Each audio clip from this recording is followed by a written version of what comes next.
Every modern Tesla has a big sunroof that covers the entire roof of the car. Front to back, side to side, it's all glass. You're gonna love it at first, but it's gonna get annoying quickly in the summer because there's no sunshade. Unlike every single car I've seen with a sunroof, there is no sunshade in the Tesla. When I park in the sun, I've seen the temperatures inside climb to a whopping 62 degrees Celsius.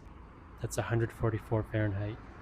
And even when the air conditioning is running while you're driving, you can feel the heat radiating from the top of the car. Luckily, there is a sea of options for aftermarket sunshades on Amazon. Here's one that I'm going to try to install today.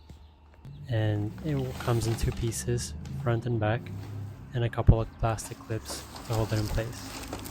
This one also comes with a carrying case, so you could stow it away in your frunk when you're not using it, let's say in the winter. The product is basically a flexible wire and some fabric that's reflective on one side, and the other side attempts to match the headliner inside the car.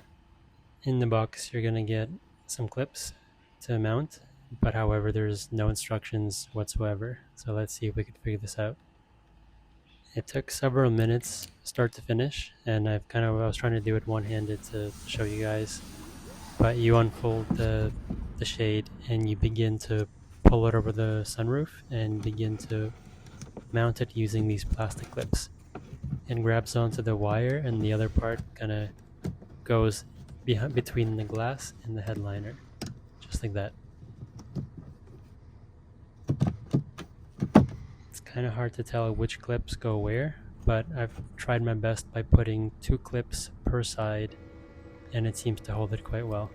There's also a different clip for the middle section where 2 parts of the sunshade are connected.